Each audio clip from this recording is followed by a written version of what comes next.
اب دیکھیں جی اللہ تعالیٰ نے جس پیشن سے توحید کو بیان کیا نا یہاں پہ، اور وہ چیزیں جو کامن آبزرویشن میں آتی ہیں اس زمانے کے انسان کے لیے بھی اور آج کے انسان کے لیے بھی، وہ بیان کی ہیں. جو میں نے آپ کو سٹارٹ میں کہا تھا سورہ یونس جو ہے آپ سمجھ لیں سورہ توحید ہے، اس کا ڈومیننٹ فیکٹر توحید ہے. قل من یرزقکم من السماء والارض، اے نبی ان سے پوچھئے بھلا بتاؤ تو کون ہے جو رزق دیتا ہے تمہیں آسمان سے اور زمین سے، آسمان سے پانی برسا کر اور اس کے ذریعے زمین سے کھیتی اگا کر. یہ اس زمانے میں بھی لوگوں کو پتا تھا کہ یہ کوئی بزرگ بابا نہیں بارش برسا سکتا، آج بھی لوگوں کو پتا ہے کوئی نہیں برسا. دیکھیں جب بارش نہیں ہوتی سارے بابے فیل ہو جاتے ہیں، ہاں ڈیم خالی ہو جاتے ہیں، بابے فیل ہو جاتے ہیں. وہ اللہ کی مرضی بارش دے نہ دے. امن یملک السمع والابصار، بھلا بتاؤ کہ کون ہے مالک ہے جو کان اور آنکھوں کا. اللہ نے کان بھی بنائے آنکھیں بھی بنائی، کوئی اور مالک ہو ہی نہیں سکتا. اچھا مجھے بتائیں یہ بزرگ جب ڈورے ہوتے ہیں وہ بھی ڈیوائسز لگواتے ہیں، ہاں ان کی آنکھیں جب کمزور ہوتی ہیں کیا انہوں نے اینکیں نہیں لگائی ہوئی؟ جتنے یہ غوث وقت ہے نا اس وقت سب کی اینکیں لگی ہوئی ہیں. ہاں الیاس قادری صاحب بھی جب انہوں نے کچھ پڑھنا ہوتا ہے نا وہ کہتے ہیں مجدد بھی ہیں اور غوث وقت بھی ہیں اس وقت بریلویوں کے، اینک لگاتے ہیں. کیوں لگاتے ہو اینک؟ تم تو دلوں کے بھی چھپے ہوئے راز جانتے ہو، سامنے چیز آئی ہوئی نہیں پڑھ سکتے. ابھی تو انجینئر صاحب نے اپنا فارمولہ نہیں رکھا میکینیکل انجینئرنگ کا، مشین ڈیزائن کا. تم جو اردو میں لکھی ہوئی باتیں ہیں وہ بھی انگریز کی بنائی ہوئی اینک کے بغیر نہیں پڑھ سکتے. ہمیں تو کل تک کہتے تھے جی اگر انگریز ہوا میں اڑ سکتا ہے تو بابا کیوں نہیں اڑ سکتا؟ انگریز تو اڑ کے دستا ہے جہاز بہ کے، بابا بھی اڑ کے دسے مان لے مانگے. تو انگریزوں کی بنائی ہوئی اینکیں لگا کے تم لوگ وہ چیزیں پڑھتے ہو تو ظاہر ہے تم تو مالک نہیں ہو ان آنکھوں کے.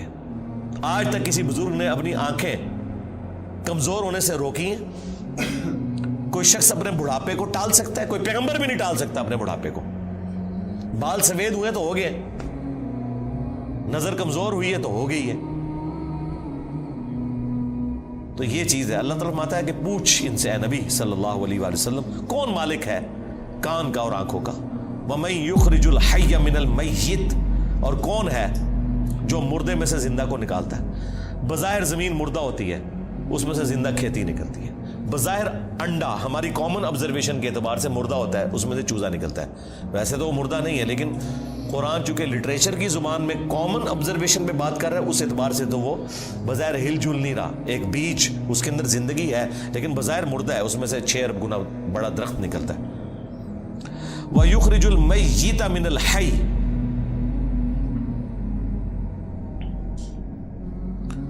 اور مردہ کو نکالتا ہے زندہ سے.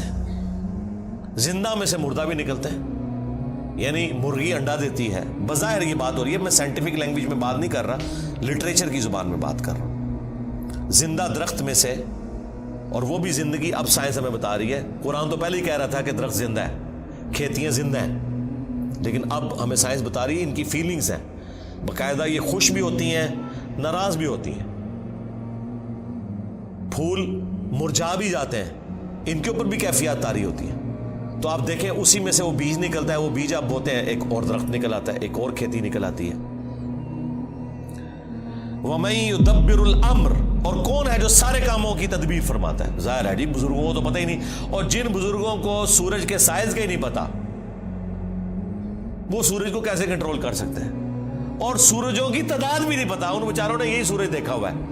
یہ تو سائنس بتا رہی ہے نا صرف ملکی وے گلیکسی میں 300 ارب سورج ہے ایک گلیکسی کے اندر، اور اس طرح کی 250 ارب گلیکسیز اور ہیں.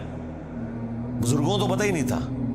آپ لاکھ کہتے رہیں گے وہ شاہ شمس تبریز نے بوٹی بھون لی سی. دادا کرو کہانیاں ان کی سنیں.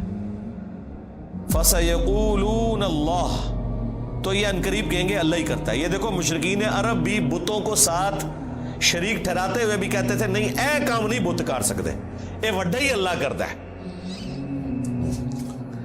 اور یہاں کہہ رہے ہیں بزرگوں کی ڈیوٹیاں لگی ہوئی ہیں. اندازہ کریں. فَقُلْ أَفَلَا تَتَّقُونَ، تو اے نبی سے فرماؤ کہ کیا تم ڈرتے نہیں ہو اس شرک کے کام سے؟ اندازہ کریں مشرکین عرب اللہ کو مانتے تھے لیکن اس کے ساتھ شریک ٹھہراتے تھے. ہمیں بتایا گیا ہے کہ جی یہ قرآن کافروں کے بارے میں نازل ہوا ہے جو اللہ کو نہیں مانتے تھے، تاکہ آپ کا خیال ہی اس طرف نہ جائے کہ آپ کے بابوں کے بارے میں بھی ان کے ماننے والوں نے وہ عقیدے رکھے ہوئے ہیں جو مشرکین عرب نے اپنے ان بتوں کے ساتھ رکھے تھے، سوائے ایک فرق ہے کہ وہ انہیں چھوٹا آلیہ کہتے تھے. یہ آلیہ نہیں کہتے، اللہ کے بندے کہتے ہیں. ادروائز باقی ساری چیزیں وہی ہیں. اللہ کے نیک بندوں کے نام کے اوپر، فرشتوں کے ناموں کے اوپر انہوں نے بت کھڑے کیے ہوئے تھے. کام آگے یہ وہی کر رہے ہیں، لیکن وہ ایک فرق جو ہے نا وہ اس کو اتنا اجاگر کرتے ہیں کہ نہیں جی وہ تو ان کو چھوٹا معبود مانتے تھے، ہم اپنے ان بزرگوں کو معبود نہیں مانتے. تو اس کا جواب پھر میں نے دیا تھا سورۃ المائدہ کی آیت نمبر 75 میں. اللہ تعالیٰ نے جیزس کرائسٹ عیسیٰ ابن مریم ان کی ماں کی مثال دے کے کہا ہے کہ ایسی ہستیوں کو پوجتے ہو جو نہ تمہارے نقصان کے مالک ہیں نہ نفع کے. اگر عیسیٰ اور ان کی ماں کسی کے نفع نقصان کے مالک نہیں ہیں، اب تو بات پیچھے رہ گئی کہ کرسچن جو ہے وہ معبود سمجھ کے کرتے ہیں اور ہم بزرگوں کو معبود نہیں مانتے. یہ تو بات پیچھے رہ گئی. اللہ نے کہا عیسیٰ ان کی ماں تمہارے نفع نقصان کے مالک ہی نہیں ہے. اگلی گل مک گئی، وہ تو پیچھے رہ گئی، وہ پرانی گلاں ہو گیا، پرانے بابے پرانے بہانے تواڈے نسنے دے. اگلی گل پڑھو، عیسیٰ اور ان کی ماں تمہارے نفع نقصان کے مالک نہیں ہے. اس پہ میں نے کہا تھا کہ اگر عیسیٰ ابن مریم تمہارے نفع نقصان کے مالک نہیں تو تواڈے بابے تے شاہی کوئی نہیں، عیسیٰ کے جیسا ہے ہی کوئی نہیں، عبد القادر جیلانی تے شاہی کوئی نہیں، ہاں مریم کے جیسا ہے ہی کوئی نہیں، رابعہ بصریہ تے شاہی کوئی نہیں. تو وہ آگے نہیں پڑھتے، کہتے ہیں پیچھے پڑھو، وہ عبادت کرتے سن. سرکار مان لیا، آگے پڑھو کہ عبادت کرتے تھے یا نہیں کرتے تھے. اللہ نے کہا ہے نفع نقصان کے مالک نہیں ہے، وہ اللہ ہی ہے. اس کا مطلب یہ ہے کہ جس کو تم نفع نقصان کا مالک سمجھتے ہو گویا تم اسے خدا مانے ہوئے ہو، بھلے تم کہتے رہو کہ ہم اللہ کا بندہ مان رہے ہیں، اللہ نہیں مانتا اس بات کو. اس کے ثبوت میں سورۃ النمل کی آیت نمبر 62 ہے.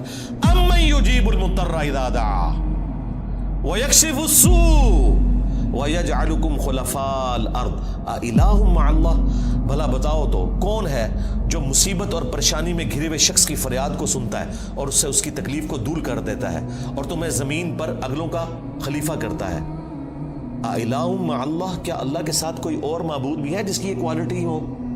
قَلِيلًا مَّا تَذَكَّرُونَ، بہت ہی کم نصیحت حاصل کرتے ہیں. اس آیت میں سورۃ النمل کی آیت نمبر 62 پارہ نمبر 20 کے پہلے صفحے پہ اللہ تعالیٰ نے واضح کہہ دیا کہ جس کے بارے میں تمہارا یہ عقیدہ ہے نا کہ تمہیں مصیبت اور پریشانی میں تمہاری تکلیف دور کر سکتا ہے، دعا میں تم اسے پکارو گویا تم نے اسے خدا مان لیا. وہ اگلے دن وہ پاپا جانی کہہ رہے تھے کہ ڈسپرین کی گولی اگر مشکل کشا ہے تو شیخ عبد القادر جیلانی نہیں. سرکار ڈسپرین کی گولی جب ہم کھاتے ہیں تو سر درد دور ہوتا ہے. عبد القادر جیلانی نو چٹ کے بھی ویکھ لو تھوڑا سر درد نہیں دور ہونا. ہاں ذہن میں رکھیے گا. اگر کوئی نہیں مانتا میں تھوڑی اور ورسٹ مثال دیتا ہوں. انہی کا جب پیشاب بند ہوا تھا تو آغا خان میں ان کا آپریشن ہوا تھا تو عبد القادر جیلانی کے مزار پہ اٹھا کے لے جاتے نا. ہاں وہ ڈاکٹروں نے ہی آپ کی ہیلپ کرنی ہے جب پیشاب بند ہوتا ہے.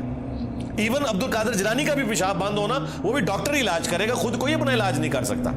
سیدھی سی بات ہے. تو مثالیں ہی دیتے ہیں ظاہری اسباب، ادویات، یہ اللہ تعالیٰ نے ان کے ساتھ چیزیں جوڑی ہوئی ہیں.